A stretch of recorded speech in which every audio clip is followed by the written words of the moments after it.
Coming up in the Bahamas tonight, a retired justice calling for the Bahamas to set up its own final appeals court. And the National Security Minister revealing more about new crime-fighting initiatives. Calling on the government to make some adjustments to the traffic flow here on Robinson and Market Street. I'll explain coming up in the Bahamas tonight. Now in HD.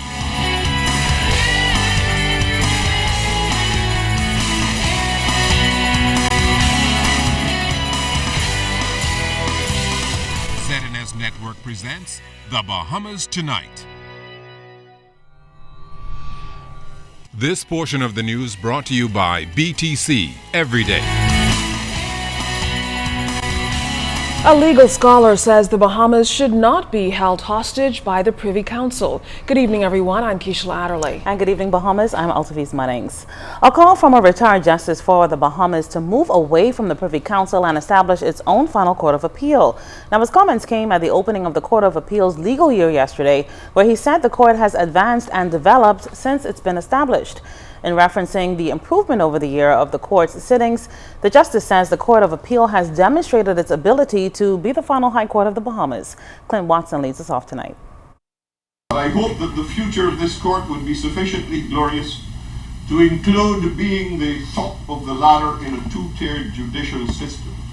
Retired Justice Neville Smith, in his address at the opening of the Court of Appeal's legal year, calling for the Court of Appeal to be the final voice of authority and not the Privy Council based in London. Who knows when the British government, bent on the restructuring of its courts and other institutions, as it has done in recent years, will do away with the Privy Council that it created by an 1844 English Act.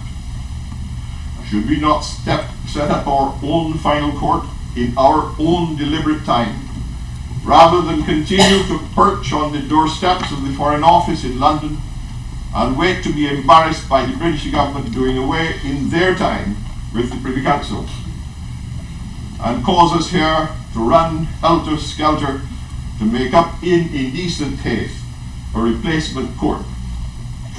We should not allow ourselves to become a hostage.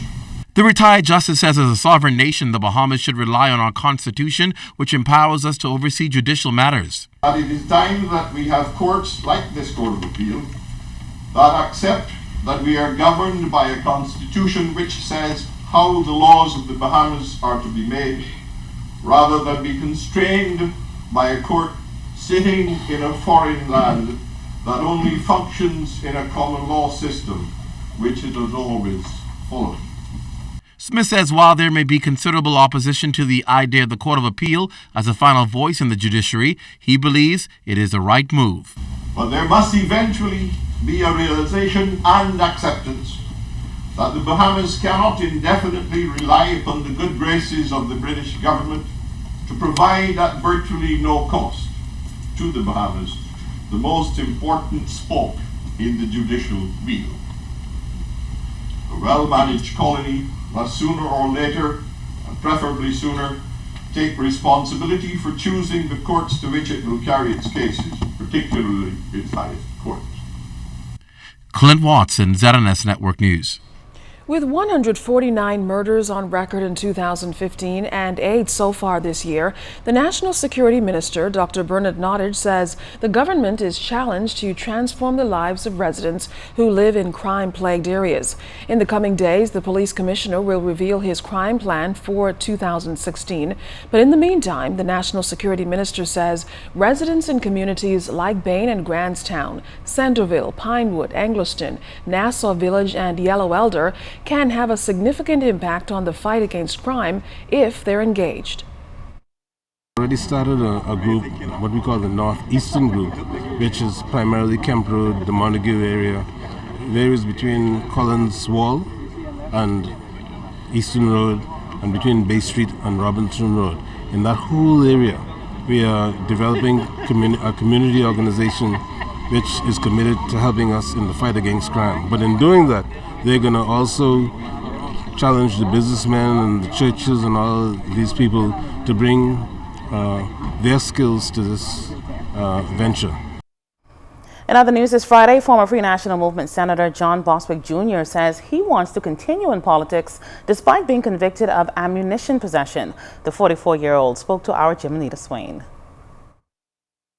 I very much plan to be involved in the election process that's about to come forward.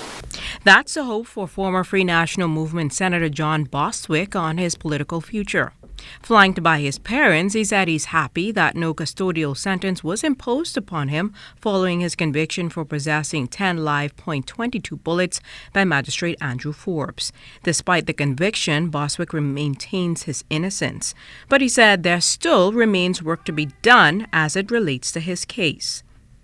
The matter is now moving forward to the appeal stage, and so in that sense it is still an ongoing situation for us. We are happy that this stage of the process has come to a conclusion, more than happy. In that sense, there's that great sense of a burden being lifted. Bostwick faced a $15,000 fine or, in default, a 15-month sentence. The appellate court will determine if the conviction is quashed. But now that his fine has been paid, the question remains whether or not he can continue to practice law and the possible impact on his legal career. Probably my most pressing concern facing the charges was the threat that it posed to my professional career and my social career, my ability to serve the country. As it stands now, I am still able to practice and I am still able to offer myself, and that for me is a great relief. His parents, both lawyers and former politicians, Janet and John Bostwick, flanked him during the interview, sharing how they were impacted by the 2-year ordeal. I thought that our family had experienced it all. And then this. It is still the most painful thing which you could possibly experience. I had to switch all of my, well, not all of my, but the better part of my concerns, deep as my concerns are for my son, I was more concerned about his mother. John Henry Bostwick Jr. says his goal is to now do his part to better the society and correct social ills. Jimenita Swain, ZNS Network News.